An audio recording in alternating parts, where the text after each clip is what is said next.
He was dragged across the marble floor like an intruder, his wrist yanked by security, while half a dozen employees laughed behind their phones. And all because he was a black man holding a notebook. No suit, no badge, no explanation. Just skin they judged and silence they mocked. But what if the man they humiliated wasn't lost, but watching? What if every smirk, every insult, every blocked elevator and spilled coffee was being recorded?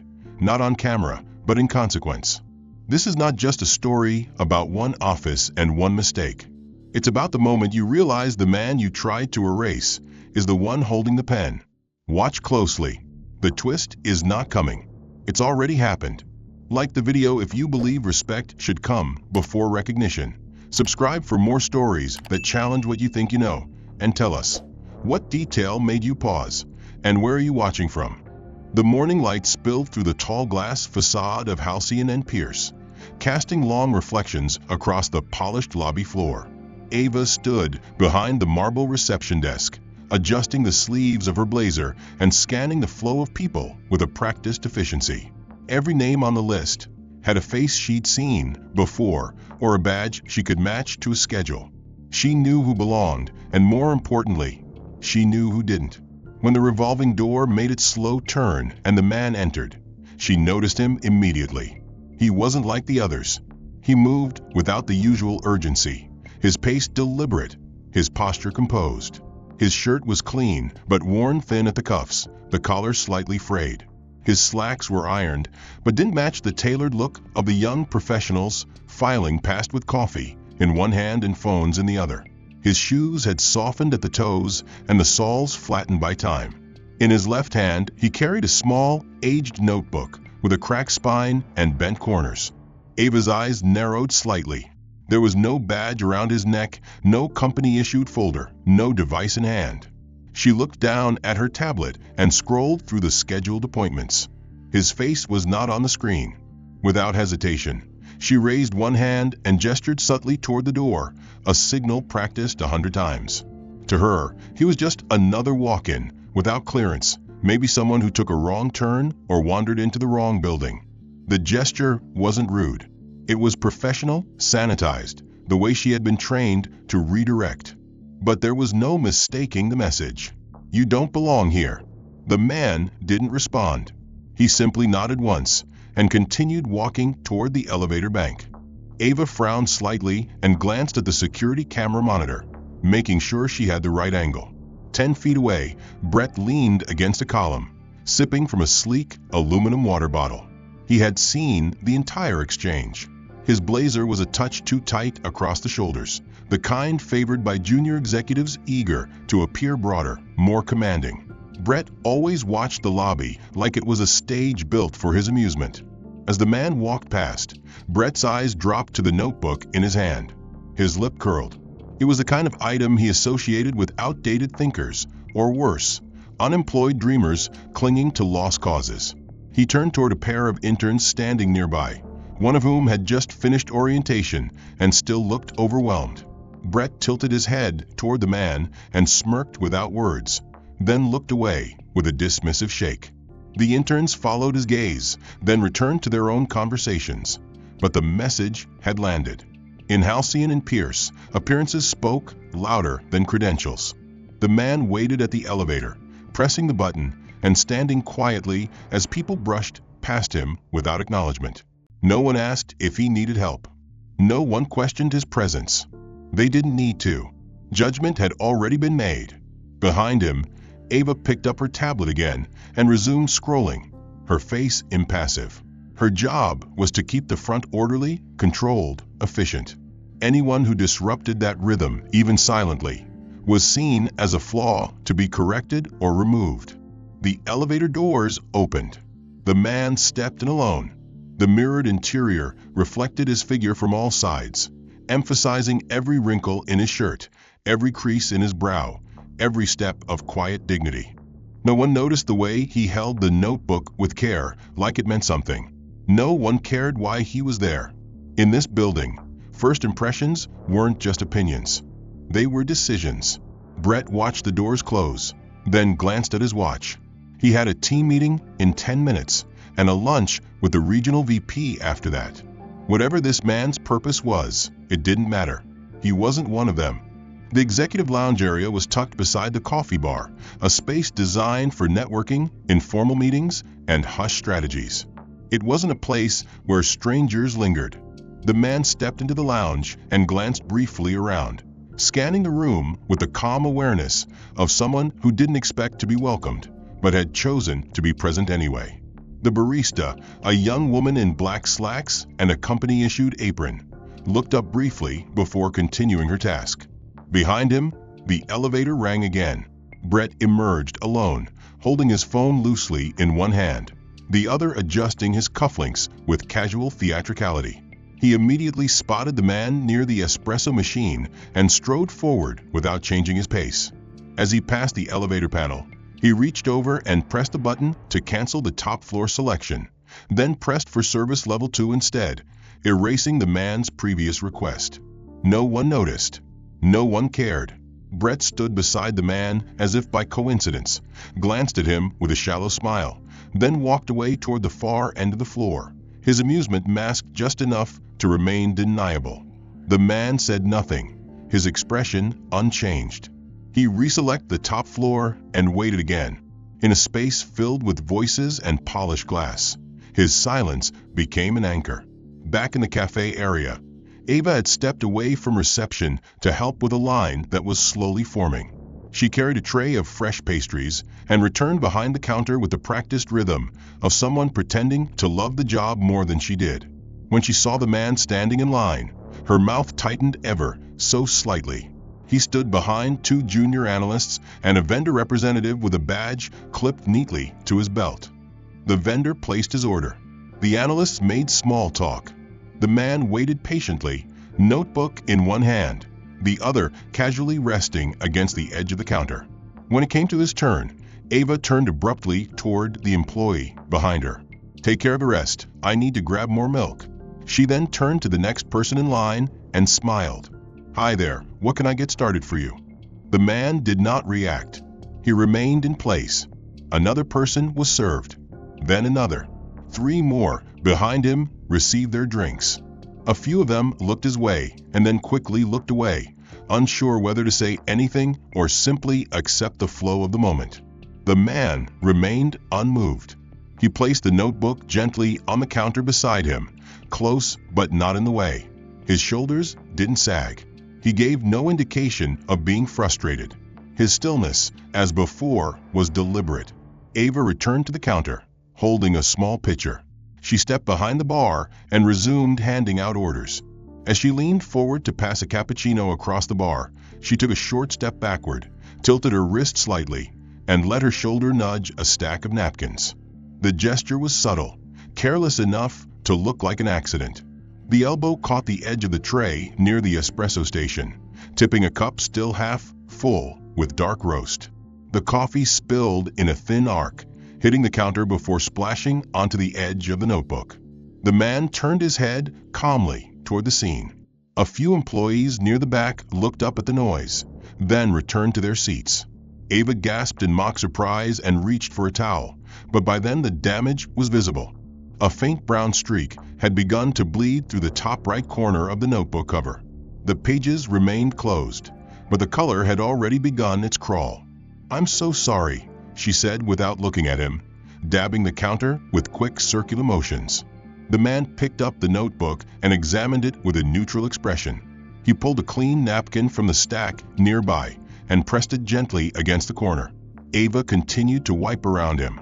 The employees behind the bar didn't say anything. A few glanced up, then away. Brett, watching from the far corner near the seating pods, leaned back in his chair with a quiet smirk. His phone lit up as a message arrived. The text read "Team lunch at noon, bring the slides, don't be late." He put the phone face down and folded his arms.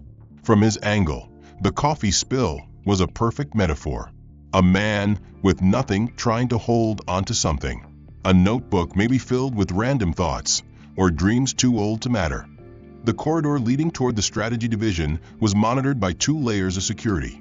But the first checkpoint, a glass door with badge access, was often left open during peak hours due to the constant flow of executives and senior staff. As he neared it, a sudden movement caught his attention. Doug, the head of floor security, stepped out from a side hallway with calculated purpose. His eyes locked on the man's chest, searching for an ID badge. Seeing none, he raised his hand, palm outward, with the kind of sharpness that suggested experience not only in enforcement, but in confrontation. The man stopped immediately, standing upright but saying nothing. Doug pointed to the side. "You can't be back here without clearance." The man's gaze remained calm, and he nodded once, stepping aside toward a row of chairs near the wall. Doug stood for another few seconds, then turned and walked back through the security door. The hallway grew quiet again, but the man did not leave. He sat in one of the leather chairs, adjusted his coat slightly, and opened his notebook to a blank page, though he didn't write anything. He simply held the pen loosely, tapping it once against the binding, eyes scanning the opposite wall. Minutes passed. People began to emerge from conference rooms, moving in small groups. Several wore lanyards with colored tags that identified their departments. Their voices were hushed but confident, the cadence of those who belonged. A few glanced at the man sitting there. One woman, perhaps in her late 30s with a tight bun and expensive heels, tilted her head slightly as she passed, narrowing her eyes just long enough to register confusion. She did not stop. Behind her, a man carrying a silver laptop under his arm walked past with quick steps, noticed the notebook on the man's lap, and smirked as he turned his head toward a colleague. "Old school, huh?" he said under his breath, just loud enough to be heard. The colleague chuckled and shook his head, probably looking for HR. Wrong floor. They kept walking. The man looked back down at his notebook but did not open it. He tapped the pen once more. On the far end of the hallway, a meeting room door opened, and several senior assistants exited in a line. They were mid-conversation, laughing about something one of them had said, their voices louder than necessary, possibly to fill the sterile air. As they neared the man, one of them, a younger assistant named Grace, glanced in his direction. Her smile faltered for a fraction of a second, but she said nothing. Her eyes dropped to his shoes, then to the stained edge of the notebook, then away. The others followed her gaze and whispered between themselves. A few held back laughter, their expressions trying to stay composed, but their eyes revealing the performance. One covered her mouth as if stifling a cough, but couldn't hide the grin spreading across her face. The man did not react. His posture remained unchanged. He watched them pass as though they were leaves in the wind. They disappeared into another meeting room, their laughter fading. Doug walked past again, glancing at the man, then at his watch, then at the security log mounted on the wall. He didn't say anything this time, but his presence remained like a shadow, a reminder that silence did not equal acceptance. The hallway returned to stillness. The man remained seated, surrounded by modern art, digital clocks, and layers of unspoken exclusion. No one offered assistance.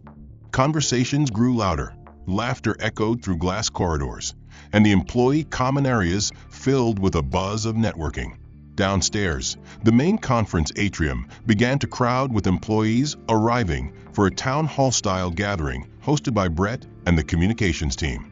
Brett, dressed in a pressed navy blazer and perfectly aligned pocket square, stood at the head of the room as people found seats. His posture conveyed control, his smirk suggested comfort, and his tone was that of someone who believed his words carried value far beyond their meaning. When he took the microphone, he opened with pleasantries, light updates, and a few jokes that drew polite laughter. Then, without transition, he pivoted to a message about maintaining the company's image. His eyes scanned the room, then landed briefly on a familiar face in the back, one of the interns who had witnessed the elevator incident earlier. Brett leaned slightly forward, voice calm but firm. "We are a brand that values excellence. Every face in this building reflects our reputation. We can't afford to let that image be diluted by distractions." A few heads nodded. Some were unsure what he meant, but most understood enough to remain silent. "If someone doesn't belong here," he continued, "they should be removed quickly and respectfully. We don't leave clutter in a boardroom. We shouldn't leave it in our halls either. The room held still for a second. Then came a few approving chuckles. Brett moved on to the next slide about client satisfaction metrics. His point had landed. Meanwhile, back on the 36th floor, Ava had returned to her desk near the cafe after lunch. She leaned back in her chair, phone in hand, scrolling through the photos she'd taken that morning during her shift. One caught her eye. It was an image she'd snapped from behind the cafe counter when the man had been wiping his notebook with a napkin after the spill. The angle captured him in partial profile, the notebook clearly visible, the coffee stain prominent. There was nothing aggressive about the image, but it spoke volumes in implication. Without much thought, Ava opened her private social media account, one followed by dozens of colleagues, and typed a caption above the photo. Someone just wandered in off the street thinking he's pitching to the board. The laughing emoji she almost added was removed at the last second, as if to preserve a veneer of professionalism. She hit post. Within 10 minutes, the photo had comments. The first said, "I saw him in the elevator too. Thought he was maintenance." Another chimed in, "Looks like my uncle trying to start a podcast." Ava smiled faintly and locked her phone. She didn't feel malicious, just amused. It wasn't personal. She didn't know the man. He was just part of the day. An odd interruption, easily turned into content. Upstairs, the man had remained seated for nearly an hour. No one spoke to him. Doug had passed by again once, eyes scanning him, but said nothing. The assistants, who had laughed earlier, returned from their meeting, walked past him without acknowledging his presence, and turned the corner without pause. Across the floor, the afternoon meetings resumed. But something new stirred beneath the quiet surface. Screens began lighting up with Ava's post. It spread among staff, forwarded from phone to phone, shown during coffee breaks, with low chuckles and raised eyebrows.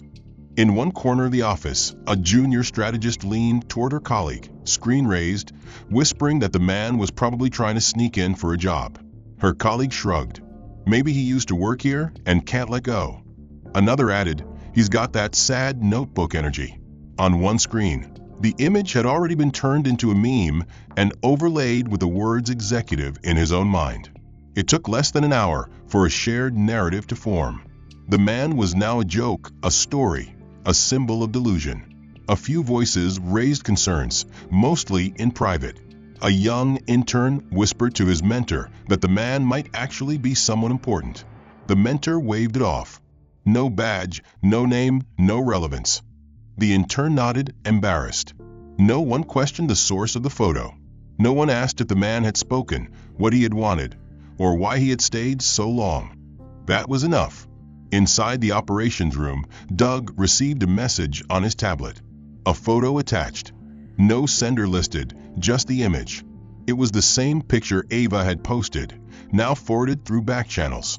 Doug didn't respond to the message. He didn't have to.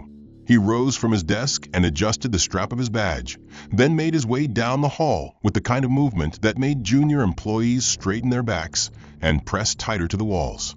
As he neared the row of chairs where the man sat, he stopped for a moment to watch. The man hadn't moved. He remained seated with his notebook across his lap, pen uncapped but still untouched. His face was expressionless, his posture steady. Doug stepped forward with purpose, said nothing at first, then pointed toward the elevators with a stiff flick of his wrist. The man looked up, nodding slightly, and began to rise. But as he stood, Doug reached out and grabbed him by the wrist, not roughly at first, but with a firmness that left no room for question. The man stiffened, but did not resist. Doug pulled. The force was subtle at first, but became aggressive as the man hesitated mid-step. His balance shifted, his foot slid, and within a second he was on one knee, the notebook slipping from his grasp and hitting the floor with a soft thud before opening on impact. Pages fanned outward, some tearing loose at the spine, scattered like leaves across the cold floor. A moment of silence followed. A young intern at the far end of the hallway turned her head at the sound, then nudged her friend. They both reached into their coat pockets for phones, holding them low but angled toward the scene. Across the floor, another intern from the strategy rotation noticed the commotion and raised his phone as well. Within seconds, the quiet moment became content. Doug took a step back, his eyes narrowing. He didn't reach for the notebook. He didn't offer a hand.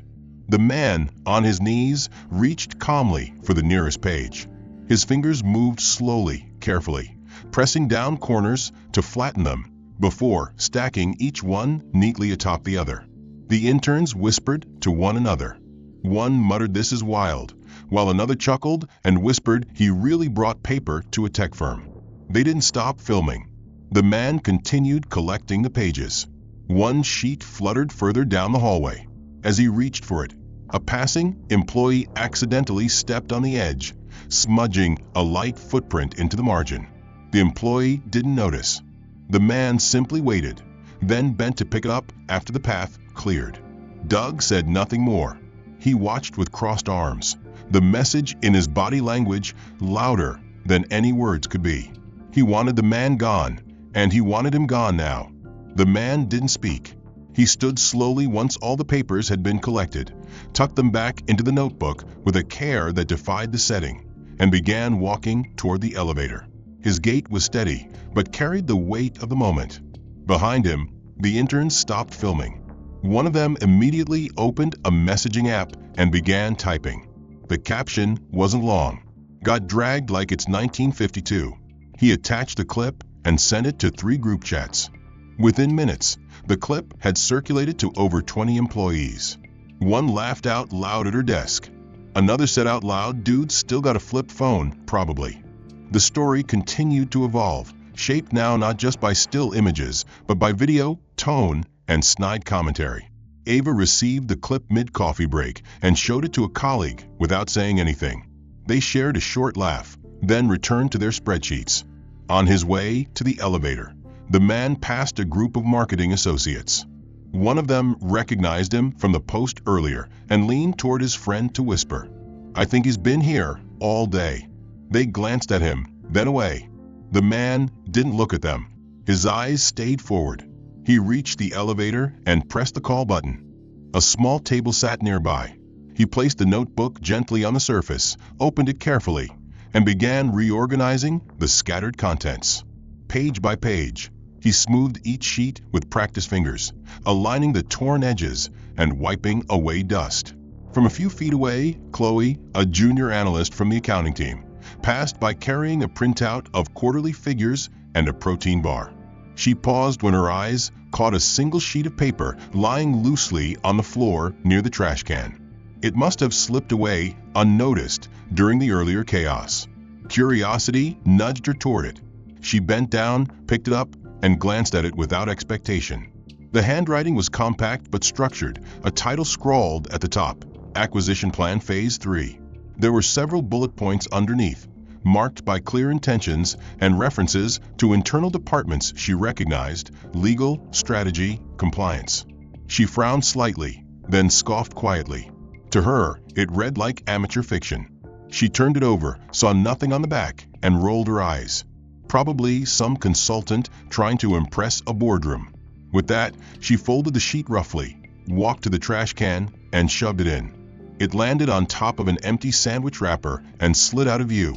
Chloe didn't look back. At the far end of the lounge, 2 interns sat on one of the modular couches with their laptops balanced on their knees. One of them, Derek, had been part of the group that filmed the earlier incident. He scrolled through his phone, reviewing the video again, then opened his photo gallery and zoomed in on a still frame that had caught something unexpected. One of the fallen pages from the notebook, a hand-drawn diagram marked with interconnected circles and arrows. It was clearly some kind of organizational map, sketched with surprising detail and labeled in black ink. Derek stared at it for a few seconds, not because he understood it, but because it looked surprisingly formal for someone who had just been dragged across the floor like a trespasser. He nudged his friend and tilted the screen toward him. "Looks like some kind of master plan." His friend chuckled. "A master plan written in big pen." They both laughed. Derek took a screenshot of the zoomed-in frame, cropped it, and opened the employee messaging app. Within seconds, he dropped it into the intern's internal chat. The caption read, "Found the next Jeff Bezos in our lobby." The photo exploded in popularity. Some responded with laughing emojis. Others added edits to the diagram, labeling the circles with exaggerated titles like "World Domination" by Twitter or "Take Over HR." A few called it the Hustler's Manifesto. In less than 20 minutes, the thread had grown to over 50 replies. The joke became shared office currency. It was now part of the day's humor loop, replacing morning memes and gossip about the latest leadership reshuffle. In a nearby cubicle, a project coordinator looked at the image and said to her seatmate, "I think this guy's tried to take over the company with crayons." Her seatmate laughed, then added, "Too bad he forgot the PowerPoint." Not far away, Ava received the screenshot and tilted her phone toward her manager. "I guess he really believes in that notebook." Her manager smirked, then replied, "Some people write checks with ambition they can't cash." The phrase stuck. Someone else copied it and posted it in the main Slack channel under #LaughBreak, and within minutes, it was pinned by one of the senior content leads as quote of the day. Meanwhile, the man remained seated, now with his notebook reassembled, flipping through the pages slowly to verify the order. He paused once at the diagram that had become the subject of ridicule. His eyes scanned the page, then turned it, then folded it shut. He pulled a paperclip from his coat pocket and secured the edges with silent precision. To him, the content was neither meme nor dream. It was framework. It was structure. It was preparation.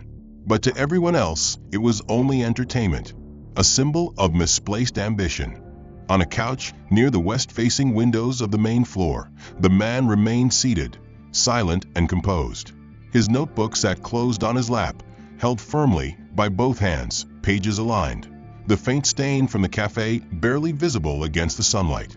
There was no sign of impatience in his posture, no frustration, no desire to explain, just waiting. And then the elevator at the far end of the corridor chimed. The doors opened with a soft mechanical whisper, and Marcus Langston, CEO of Halcyon & Pierce, stepped out in his trademark dark suit, tailored to perfection, the subtle sheen of executive polish radiating from his every move. He walked with calm authority, the kind earned not through theatrics, but through decades of disciplined leadership. As he exited the elevator, his gaze swept the floor instinctively, as if checking for disruptions before entering the final meeting of the day. And then his eyes landed on the man seated alone. For a second, Marcus froze. The shift was subtle, but immediate. His shoulders dropped half an inch, his expression softened, and without a word, he adjusted course and walked directly toward the man. Conversations in the vicinity paused. Assistants nearby glanced up. One coordinator holding a binder tilted her head slightly in confusion. Marcus reached the man and extended a hand with unmistakable respect. The man rose slowly, unhurried, and met the handshake firmly. The atmosphere changed. Those close enough to see the interaction stared without speaking. Marcus didn't speak loudly, but the sincerity in his tone made every syllable carry weight. He gestured gently toward the executive wing. The man nodded, tucked the notebook under one arm, and followed him. Together, they walked past the same corridor where Doug had grabbed his wrist hours earlier, past the coffee station where Ava had spilled her drink, past the reception desk where Brett had smirked. No one moved. No one breathed. The hallway to the boardroom was long and lined with the framed moments of the company's most historic milestones. A ribbon cutting in Hong Kong, a product launch in Berlin, a stock market bell ceremony in New York. But the one that hung closest to the boardroom doors was different. It was black and white. It showed a younger Marcus standing beside three men in suits, each holding a signed agreement. One of them was the man now walking beside him, wearing the same calm expression he wore today. That photograph had been there for over a decade, but no one had really looked at it in years. The boardroom doors opened silently. Inside, the atmosphere was solemn, professional, and thick with expectation. Several members of the board were already seated, flipping through quarterly summaries, waiting for the final session of the day. When Marcus entered with the man at his side, the quiet murmurs stopped. A few stood instinctively. One of the older board members, Robert Hale, leaned forward, removed his glasses, and said with surprise not veiled but genuine, "I didn't know you were coming in person today." The man inclined his head slightly. He placed the notebook on the table, opened it without ceremony, and began pulling out several documents tucked neatly into the back pocket of the cover. He passed one to Marcus, one to Robert, and then placed another before the empty chair at the head of the table. No one asked what the documents were. They knew. Each packet was marked with the letterhead of Langston Partners, the investment group that had pulled Halcyon and Pierce from the brink of collapse during the financial crisis. The founder of that group had rarely been seen in public since retiring from operational work, but his influence remained embedded in the company's DNA. His name was etched in the foundations. His voice had shaped policies that governed every division. And now he had returned, not as a guest, not as an outsider, but as a quiet force behind a new proposal, one that no one in the building except this room had known was coming. Outside the boardroom, whispers spread like ink on wet paper. Employees walked past the photograph again. They stopped, stared, then looked down the hallway toward the closed door. He opened it, powered it on, and within seconds, the machine came alive with a faint hum. A projector on the ceiling recognized the input and brought the display onto the room's large center screen. No dramatic announcement was made. No fanfare. Just numbers, names, and signatures appearing in high resolution. The first slide bore the title Equity Consolidation and Ownership Transition Final Phase. Several of the board members leaned forward. Marcus folded his arms and watched with calm familiarity. The man advanced the slide. A document filled the screen, showing share transfer agreements with 8 individual shareholders. Names and signatures were visible, dates aligned, legal representatives listed. The total share volume represented was 62.4%. There was no ambiguity. The man had secured controlling interest in Halcyon and Pierce. A low sound escaped from the throat of one director, a barely audible expression of disbelief. Another board member reached for her reading glasses and studied the signatures again. The man said nothing as he transitioned to the next slide, a breakdown of the acquisition timeline. Each phase had been executed quietly, legally, and with clinical precision. The final stage required only board acknowledgement and formal integration into leadership roles. He let the slide rest before turning toward Marcus, who gave a nod of understanding. The man turned again to face the group. His voice, when he spoke, was steady and without ceremony. This transition has been underway for 11 months. All relevant parties have been notified. Your positions are retained under the current structure, but the operational charter will change. He didn't raise his voice. He didn't need to. His presence alone was the authority. He moved to the next slide. A chart appeared, restructure forecast and departmental appointments. The names of several department heads remained unchanged, but 2 were missing. Brett's name was not listed under business development. Ava's name did not appear under administrative support. A few board members glanced at each other. One cleared his throat. The man continued. Discretion is critical in leadership. What I observed today demonstrates a failure of both judgment and culture. No one interrupted. Decisions made in elevators, in lobbies, in cafes, those are leadership moments. Every employee is a representative of the company's values. When those values are compromised, future roles must be reconsidered. He pressed the remote again. 2 images appeared on the screen. The first was a still frame from Ava's social media post, showing the photo of the man holding his notebook, captioned with mocking language.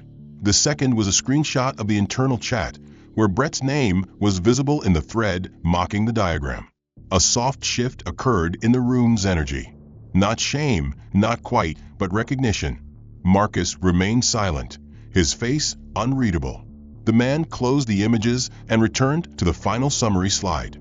Proposed integration. Strategic Leadership 2025-2030. He stood, picked up the notebook, and placed it gently into the leather pouch of his laptop case. He did not look smug. He did not gloat. He had no need. Brett, watching from a monitor in an adjacent conference room where his team had gathered for a post-meeting briefing, froze in place as his name was publicly omitted. One intern turned toward him but said nothing. Brett's jaw clenched. Ava, still at her desk near reception, saw a notification from HR requesting a brief meeting later that afternoon. Her hands trembled slightly. She minimized the window. The building remained quiet. News traveled in silence now, through eyes, through glances, through phones that lit up without sound.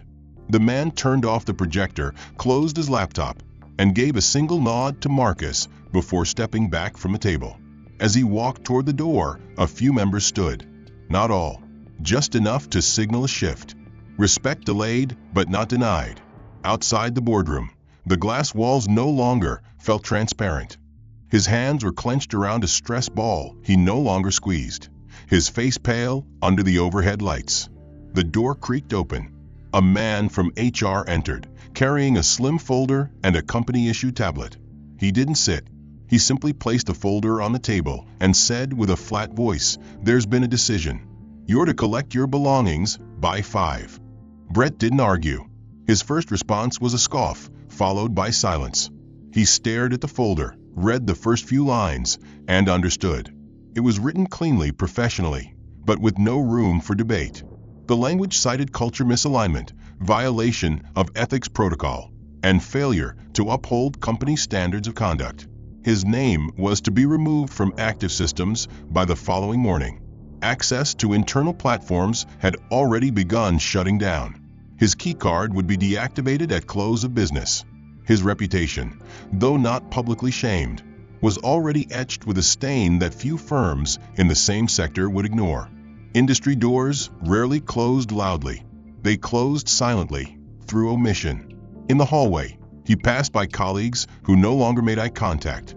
One junior executive whom he used to mentor adjusted her ID badge and walked quickly in the opposite direction. Another whom he had trained in sales analytics barely nodded. Even the interns who once laughed at his jokes now stood quietly by the printer, unsure of how to react. There was no farewell party, no forced smiles, no final handshake. Just the sound of a box being packed with the careful resignation of a man who knew exactly how deeply he had underestimated the moment he dismissed that notebook. Across the building, Ava sat at her desk, her laptop open to a half-written email. The HR message had arrived 2 hours earlier, short and without ceremony. The internship was to conclude on schedule, but the option for full-time conversion had been revoked. Her performance had been exemplary on paper, efficiency, punctuality, strong communication. But the final evaluation noted concerns regarding professional judgment, decision-making under observation, and contribution to a culture of exclusion. She stared at the words again and again, hoping they would change. They didn't.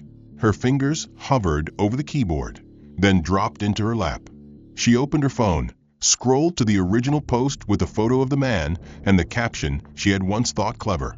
The likes were gone. The comments had stopped. She tapped delete, but the screen froze. She tried again. It disappeared, but the message remained. Her manager walked past without speaking. A director from marketing whispered to someone in legal. She could feel the change not in reprimands, but in space. No one asked her to stay late. No one added her to the next project. Her mentor canceled their one-on-one. She wasn't hated. She was forgotten. When the clock struck 5, she gathered her bag slowly and took one final look around the reception area she once thought she would manage. It looked the same. She didn't.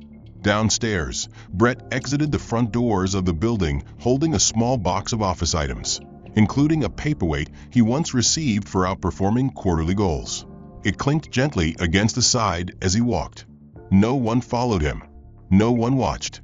He paused at the corner, stared up at the tall building that had once felt like a second skin, and turned away.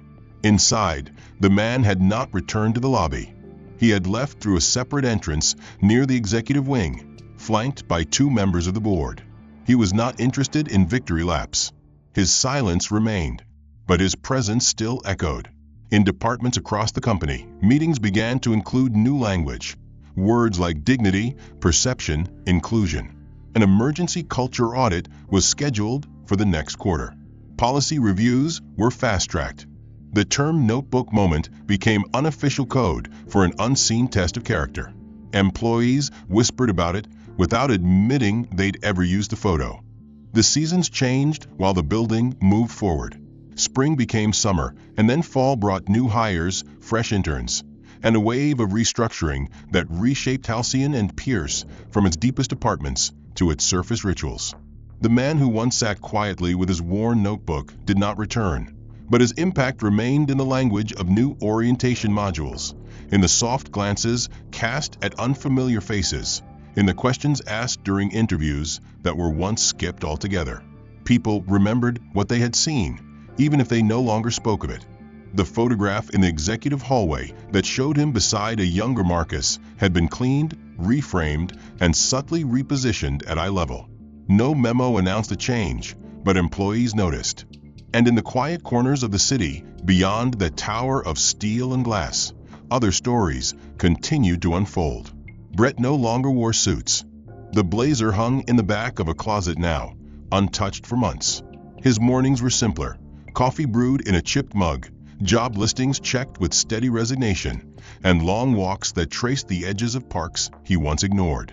Rejection emails had stopped arriving altogether. He had been marked, quietly but thoroughly, as a risk, not because he lacked skill, but because he had been seen. One morning, while sitting in a downtown cafe, Brett watched two young boys struggle to share a laptop over a stack of printed worksheets. Their conversation reminded him of a pitch he once made, full of boldness and half-formed thoughts. He asked the cafe owner where they were from. A community center, she said. Youth mentorship. He asked if they needed volunteers.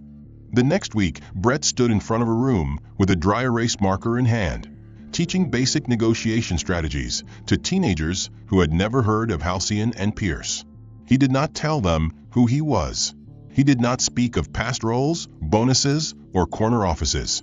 He showed them how to read a contract, how to speak when spoken over, how to write a resume that made silence work in their favor. When a local journalist visited to write a piece about the program and asked Brett for a quote, he simply said no, thank you, and returned to reviewing a young boy's mock business proposal. On the other side of the city, Ava walked the halls of her university again. The building hadn't changed, but she had. The marketing degree she once dismissed as too slow now felt like a foundation she needed to revisit. Her professors noticed the shift. She stayed after class. She asked questions about cultural bias, representation, identity in digital spaces. Her thesis proposal was titled Unseen Harm: The Language of Casual Exclusion in Corporate Culture. Her advisor approved it with a single line of praise and a firm deadline. Ava researched late into the night, digging through psychology texts and human resource policies. But the moment that stayed with her most wasn't found in a journal.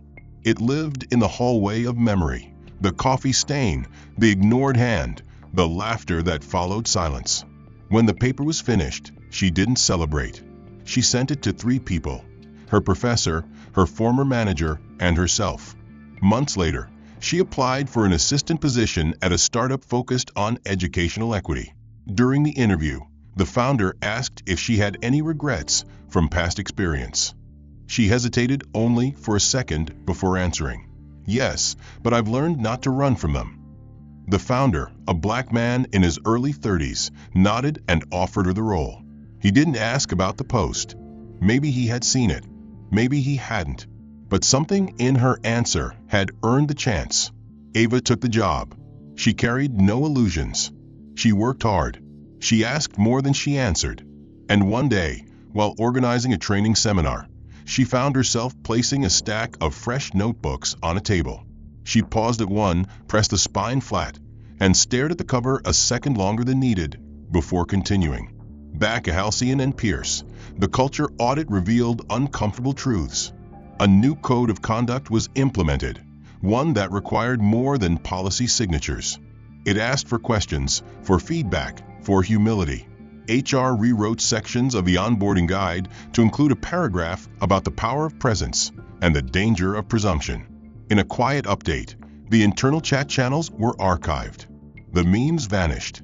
The laughter stopped echoing. In its place, something better emerged. Not loud, not perfect, but real. A culture that remembered. A legacy that grew not from damage control, but from truth acknowledged. The man never returned to walk those halls again, but the shape of his silence remained.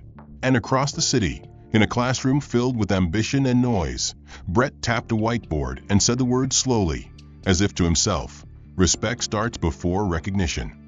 In a co-working space downtown, Ava compiled success metrics from a community outreach campaign and stared out the window with a quiet breath. She no longer scrolled through old feeds. She no longer chased validation. She remembered, and that was enough. The end.